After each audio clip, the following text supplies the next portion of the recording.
It is over.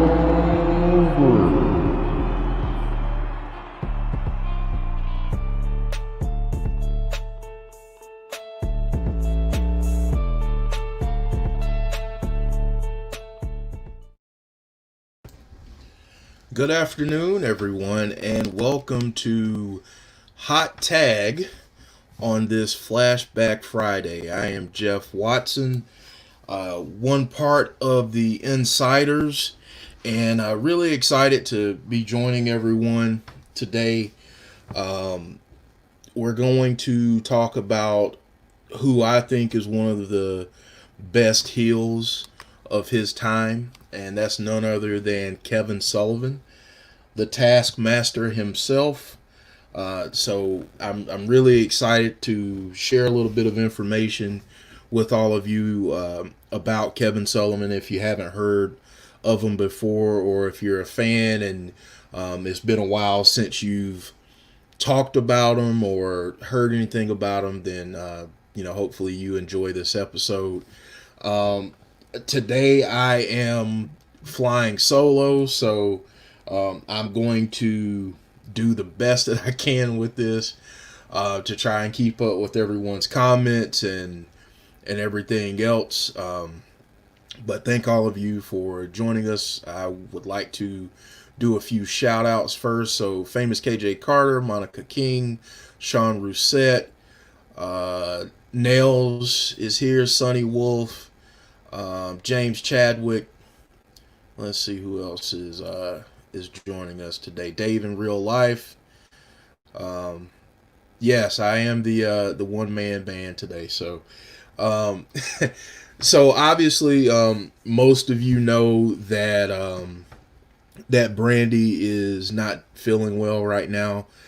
She's actually in the hospital still, and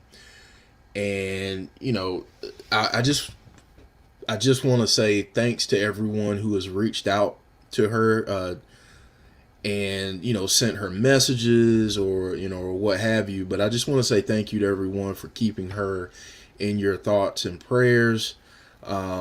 Brandy is a very tough woman, so I expect pretty soon for her to be back with us and doing this show. We're going to try to do this live each Friday, so I'm really excited about that. This is the first time that we've done this show live, so really excited about the future of Hot Tag and having Brandy on here, and I'm really excited about everything going forward. Just a couple scheduling things.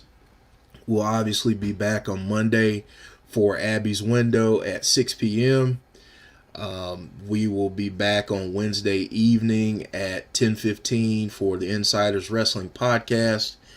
And we might have a couple other things that we do between now and then, but we will definitely keep you guys posted. If you haven't already, please like this video and subscribe to our channel if you haven't already. Also, if you get a chance, if you like to listen to podcasts and you're going to work or you're going to school or you're going wherever you want to go, and I know some people aren't really going to school right now. Some places are, some places aren't. But if you like to have something on the go, we are on just about every single podcast platform that you can imagine. So if you want to take the Insiders on the road with you, you can definitely do that. Let me say hi to a couple other people. We've got John. We've got Days Fan. Hello to you. So yeah, we'll get started. And I don't want to spend a lot of time on this today because one, it's just me, and I want to give some opportunities to ask some questions. Hi, Kevin. How are you? Good to see you. I want to give a little bit of information on Kevin Sullivan. I do want to. Hi, Austin. How are you? I do want to go ahead and preface this by saying I'm not going to get into any of the Chris Benoit stuff. So if that if that's what you're expecting, that's not going to happen. I'm not going to get into all of that. There are enough videos out there and conspiracy theories and everything else that you can look into on your own time. But what I would like to do today is just talk about the career of Kevin Sullivan. Kevin Sullivan actually debuted in October of 1970. And, he's gone by quite a few names over the years. Johnny West, the Boston Battler, the Game Master, Kevin Caldwell, Masked Lucifer, the Great Wizard, and of course, a lot of people know him as the Taskmaster. At least that's what really resonates with me the most, is his time as the Taskmaster. So he actually got his start in the NWA's Gulf Coast Championship Wrestling, so an affiliate of the NWA, and he actually was a tag team champion in Gulf Coast wrestling. So that was his kind of first foray into the business there.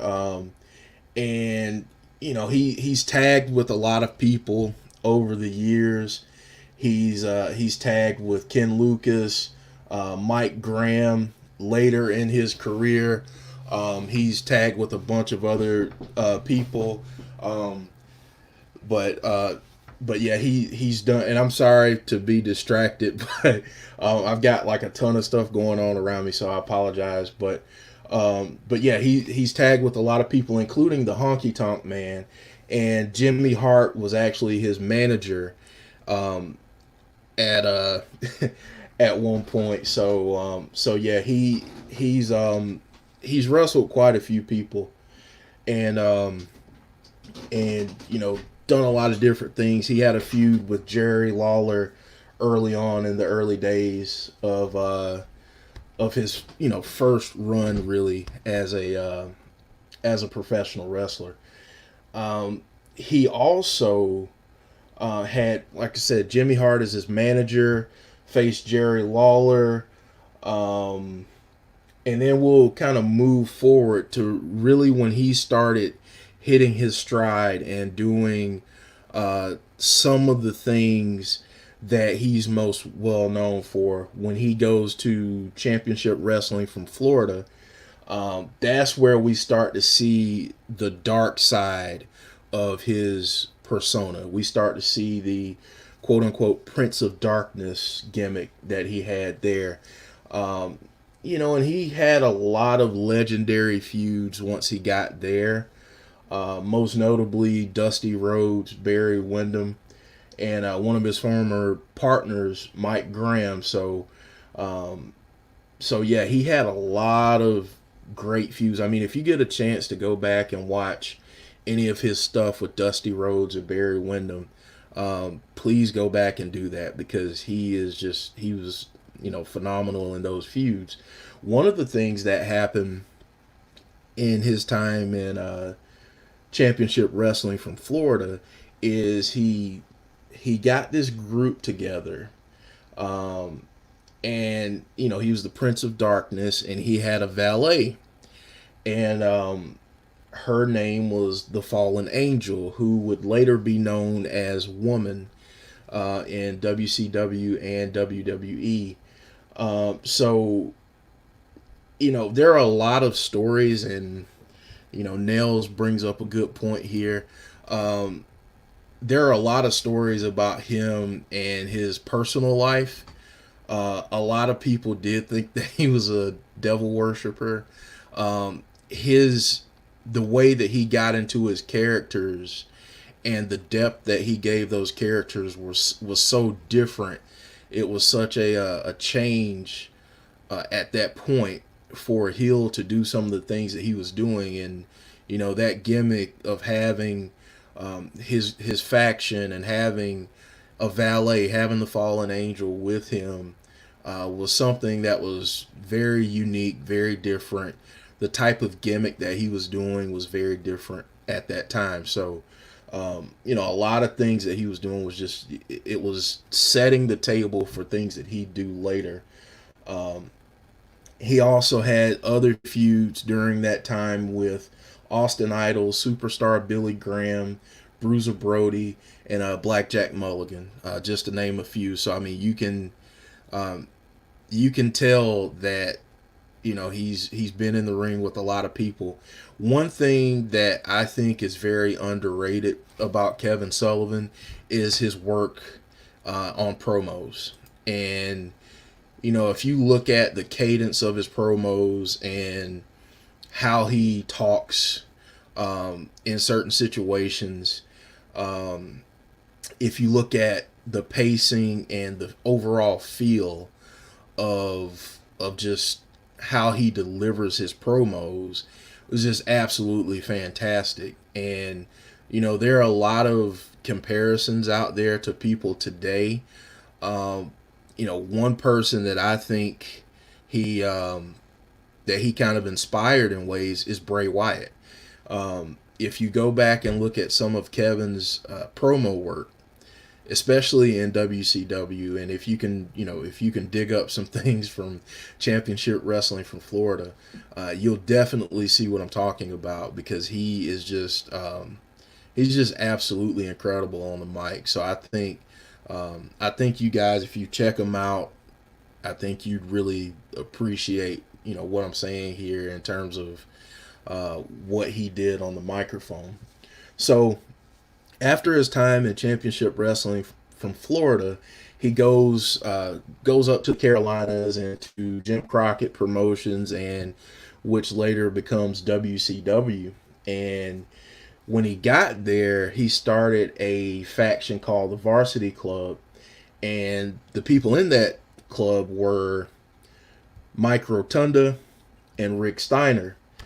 And then he started kind of feuding when he got there with Jimmy Garvin, and which was, I mean, again, all of these different feuds that he had throughout the years were just, they were crazy, because he took it to another level in terms of the creepiness factor, the just kind of digging down deep, and coming up with something that most wrestling fans had never heard before. So, other people that were included in the Varsity Club, Steiner left the group at one point, and he was replaced by Dr. Death, Steve Williams, and Dan Spivey, aka Waylon Mercy. He would become Waylon Mercy later, but yeah, they continued some feuds here with Dusty Rhodes, the Road Warriors, so many different people during that time, and they were just fantastic matches. And I mean, it's the work that he did. He's a really good in-ring technician, but I always think about him on the microphone and his heel work, as he became a great heel. He did manage a couple people off and on, which was hilarious. He he managed Oz, and for those of you who do not know who Oz was at one point, that was none other than Kevin Nash himself. So so he managed Oz at one point, which that gimmick was one of the goofiest things ever. But we'll talk about more goofy things a little bit later when we get to the Dungeon of Doom. So I know some of you are mentioning some of those things out there. But yeah, we will get to that shortly. But yeah, he had a good first run in WCW, and ended up going to Smoky Mountain Wrestling after that. And again, continue to ramp up the promo work and all all of his in-ring stuff, and really evolving that character over time. So he, so he went to Smoky Mountain Wrestling. He feuded with Primetime Brian Lee. He had matches against Ronnie Garvin. So really, really powerful stuff there that he did during that time. And he spent a little bit of time there. And then he goes to ECW. That's right, ECW. And there, Kevin Sullivan teams with none other than the Tasmaniac, aka Taz. And they end up defeating Public Enemy for the ECW Tag Team Championship. And he also had a feud there with Abdullah the Butcher. And if any of you know anything about Abdullah the Butcher, you know that those were some pretty intense matches, pretty bloody matches. And they absolutely beat the crap out of each other every chance they got. So that was pretty cool in terms of what he did there at ECW. But he didn't stay there that long. He stayed there for about a year. Nell says, I'm scared of Abdullah. I think a lot of people are scared of Abdullah the Butcher. If you've never seen a picture of Abdullah the Butcher, look him up, Google him, and see what he looks like. I swear you can probably put credit cards and all kinds of stuff in the man's forehead, because that's how slashed up his forehead is. So Days fan, if you get a chance, go Google Abdullah the Butcher. I don't think you'll be disappointed, especially if you like hardcore hardcore stuff. Killer Sasuke says, well, I'm more scared of Dave. Maybe this is something that is going on in the chat that I'm not getting right now. So after his time in ECW, he goes back to WCW. And here we see his kayfabe brother come into the picture, Dave Sullivan. And then they start going up against the Nasty Boys, and Dave gets injured, so then he becomes tag team partners with Cactus Jack. They end up winning the titles, but then they lost them. I figured it had something to do with the chat, because I have no idea what you guys are talking about right now. But yeah, he ends up going back there to WCW, teams up with Cactus Jack, and after they lost the titles, they ended up splitting up, and they actually had a really good match at Fall Brawl.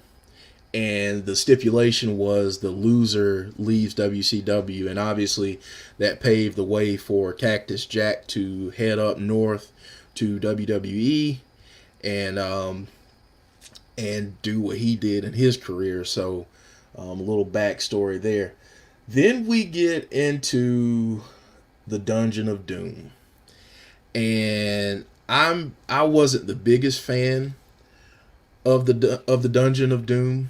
I thought that it was a little bit goofy, given the serious nature of Kevin Sullivan's previous work.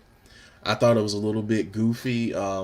There, we were introduced to the Giant, aka the Big Show, who he later became in WWE. But other people that were involved in the Dungeon of Doom were Kamala, the Barbarian, Ming, and Ming is also Haku. So if you know anything about old school WWE, you know about Haku. Hugh Morris, don't get me started on him. The One Man Gang, and Big Bubba Rogers, or Big Boss Man. And I saved the worst for last, and that's the Yeti. and I'm not sure how many people were watching WCW back in the day and know the Yeti. Um, yes, Jim Gore says something goofy in WCW.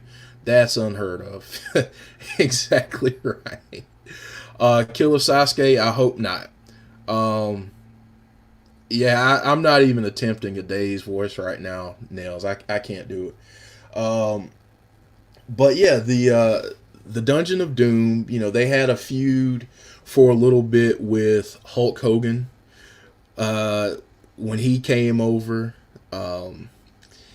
And you know they played mind games with him, and some of that was pretty cool, but you know it got really goofy really fast. Yes, he's like a mummy, and it was a terrible gimmick. And there's a match that he comes down to the ring, and I think it's either Macho Man or I forget who it was, but it was the Big Show, and I forget who was in the ring, but then the Yeti comes down, and the Yeti's like 7 foot something, and obviously the Big Show is as well.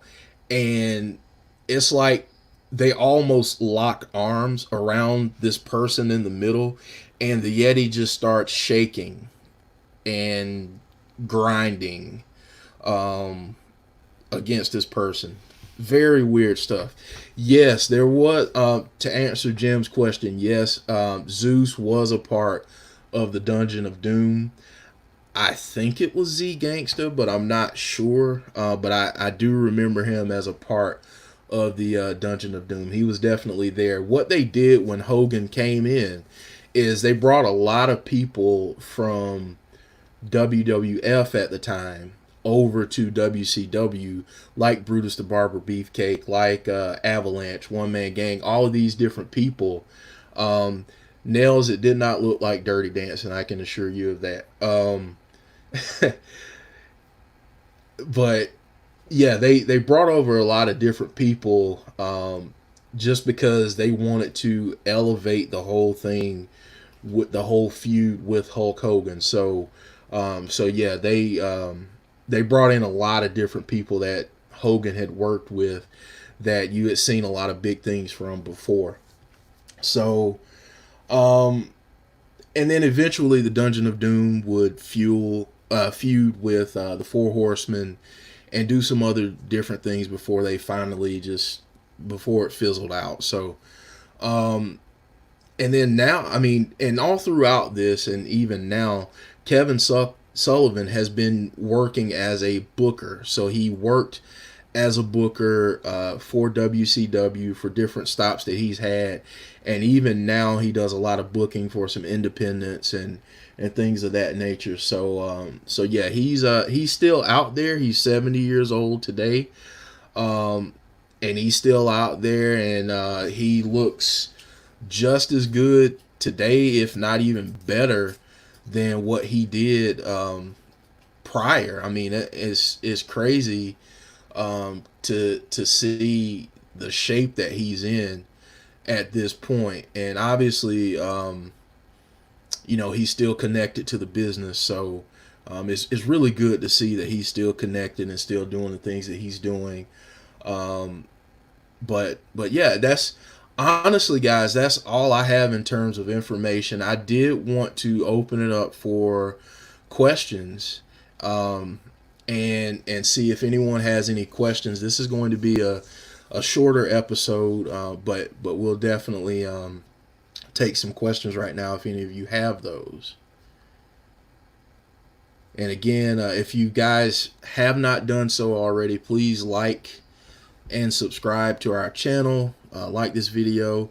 Also, look us up on all the different podcast platforms. You know, give us a 5-star rating, and just I mean, keep supporting. We appreciate all of your support. Yeah, Nels says, look at Nancy. So right now on the screen, this is Woman. She, like I said before, she was known as the Fallen Angel. back in the day. So that this was her first stint as a valet. So we're gonna get into some questions right here. Nels has the first one. And let's see here. Why do you think Kevin Sullivan always seems to do shoot interviews? Like he seems mad at a lot of people in the business. Honestly, I get that impression as well. But I think the reason he does it is because from what I've heard and what I've read about him, he's always been a straight, just like a straight shooter, pull no punches. He believes in saying whatever's on his mind, and yeah, so yeah, I think that's why he does it. But honestly, I'm so glad he does because my goodness, um, the stories that he tells are something else. Sonny Wolf says, Jeff, Abdullah the Butcher is from Windsor, Ontario, Canada, my city. That's awesome. Yeah, he, my goodness, Abdullah the Butcher, it was just a madman. He's just the stuff that he did, and his the way he's disfigured his body for the business is just absolutely insane. But it just shows how much a lot of those guys back in the day, especially love wrestling, because were a lot of those matches they would get color or they would bleed by blading, and that's why his forehead looks like it's been through a meat grinder. So let's see what else. Yeah, Dave in real life says Earthquake had many different characters um,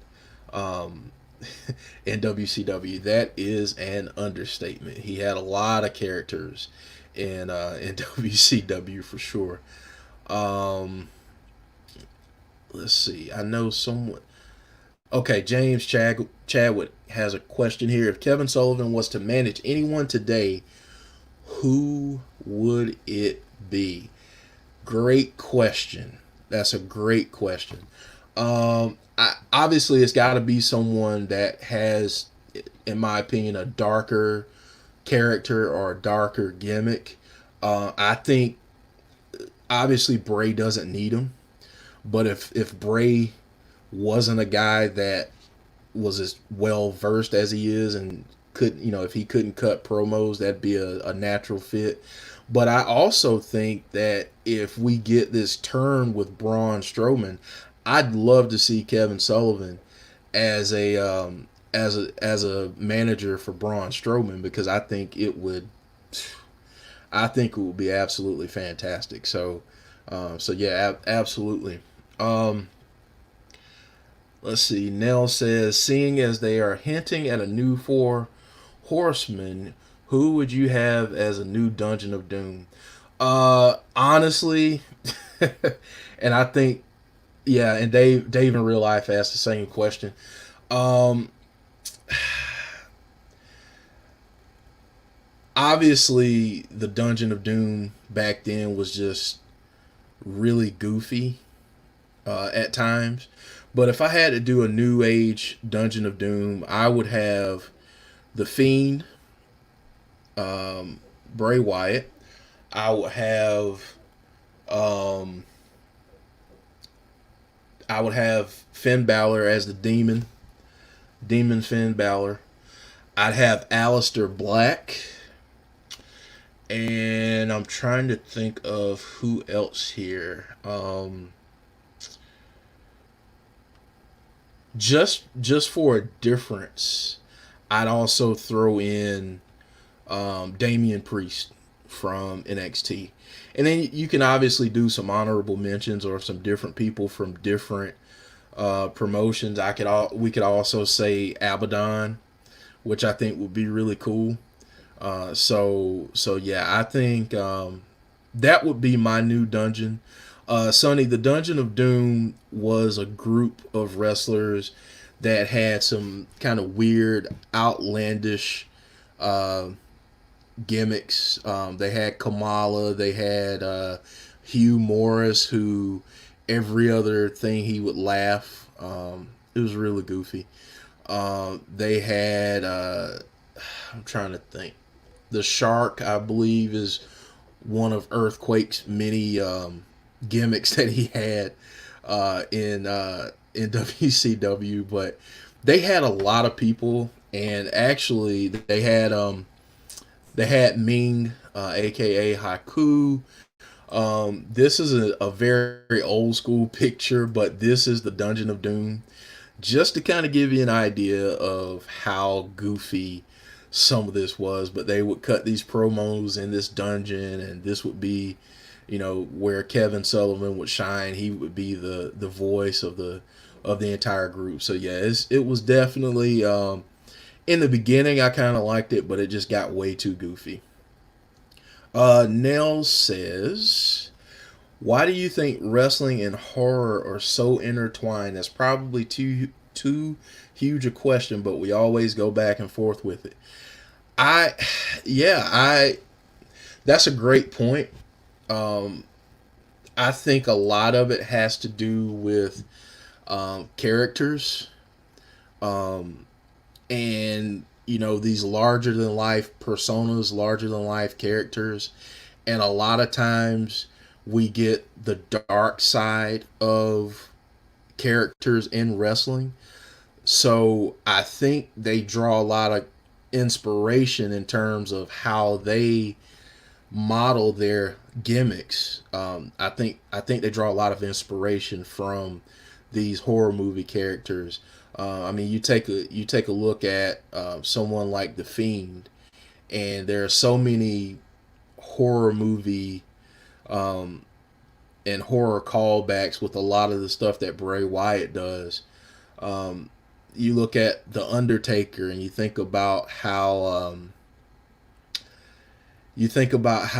he modeled his character as it changed throughout the years. So yeah, I mean that's a huge question. That's something that I'd really like to get into when Joe and Jody and Brandy are back, so we can have a real nice round table discussion. Because that's a really great question for sure. I think a lot of you guys are having fun with the picture that we have up on the screen right now. Zodiac, aka Brutus Beefcake, was a close personal friend of Hogan's. They brought in quite a few people from Hogan's past to feud with him and mess with his mind once he got into WCW. James Chadwick asked, "Do you think he should have been on a main event star and won the world title?" I don't think so. I think with certain characters, they fulfill different roles in a company. I don't think he necessarily needed to be a main eventer.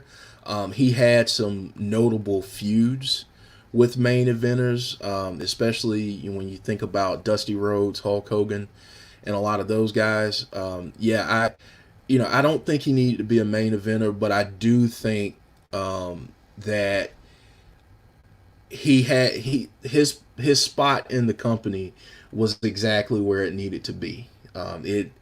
He needed to have that role because what he could do is kind of serve as a test to up and coming main eventers that could go through him and pass his mind games and prove that they were main event material, so to speak. So let's see. I think we've got Jody is giving us her Dungeon of Doom, and surprise, surprise, Funhouse Bray, Muscle Man Bray, Cult Leader Bray, and The Fiend. That would be one heck of a Dungeon of Doom. I would agree with that. Absolutely. Yes, Eric Haberman, and shout out to you, buddy. Beefcake was also known as the Disciple in WCW. The one thing that I'll say about WCW is that when something didn't work, my goodness, they jump off the bandwagon real quick and they just repackage someone. And oftentimes those second or third gimmicks didn't work either. So yeah, they yeah, Beefcake had a lot of different gimmicks in WCW as well, just like Avalanche. So yeah, they had a lot of different gimmicks in WCW, and he was one of those guys. I mean, it was really funny how they tried to repackage certain people. So the Jessica Jane Johnson says the alter egos from hell. There were a few. There are a few repackaging nightmares that WCW had. Absolutely. Let's see here. Do we have any more questions? That is right. James Chadwick. Kevin Sullivan officiated the first ever Clockwork Orange House of Fun match in TNA. Yes. Let's see. Let's see here. Any other questions about Mr. Sullivan? Well, as I'm waiting on the last couple here, I just wanted to say again, if you haven't already, please subscribe. Um, please subscribe to our channel. We're continuing to grow, and that's because of all of you. Honestly, you guys support us, you listen to us, you interact with us on social media, and we greatly appreciate it. And we couldn't do this without you guys, so thank you so much. Again, if you haven't, please like and subscribe. Follow us on different podcast platforms. Nails has a question for me. Hey Jake, how are you, buddy? Honestly, Nails, it's a lot of different places. As a matter of fact, he had a match in July of 2019 against Brian Pillman Jr. Brian Pillman Jr. in 2019. So I mean, my goodness. I mean, he's still kind of going at it. He did work in Ring of Honor for a little bit as well, doing some of their booking and everything. So yeah, he's all over the place right now. But yeah, he's I can't believe that he had a match that long ago. And honestly, given this given everything, his history with Brian Pillman Senior, that's kind of cool that he had that match against Brian Pillman Jr. Just last year, which is crazy. Thank you guys for all of the compliments. I'm trying my best dealing with a bunch of different things back and forth over here on my end. Yeah, so we do have a giveaway on Monday. Jody was nice enough to set this up, and we're going to have a trivia question on Monday. So, like she just said, brush up on your Bray trivia, because that might come in handy when you join us on Monday. So that might give you an opportunity to win that beautiful art, the Dorsey art. I mean, he just absolutely fantastic work, and I'm jealous that Jody has so much of it. Honestly, Nell says, I bet Jody wins.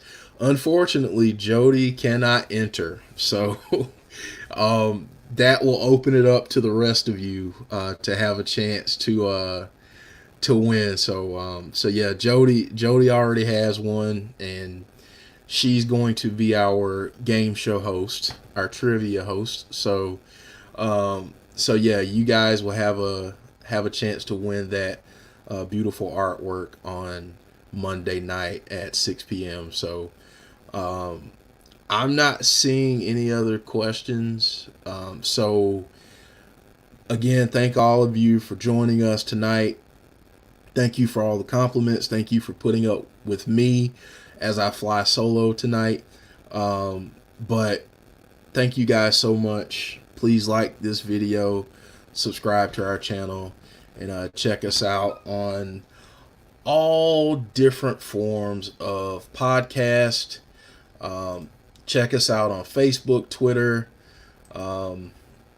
Instagram. I know I'm forgetting something, but yeah, check us out, and we will see you all next time. We'll see you on Monday night for Abby's Window, and you all will have a chance to win some art. So for Brandy, for Joe, for Jody, thank you guys for joining us, and we will see you Monday evening. Take care.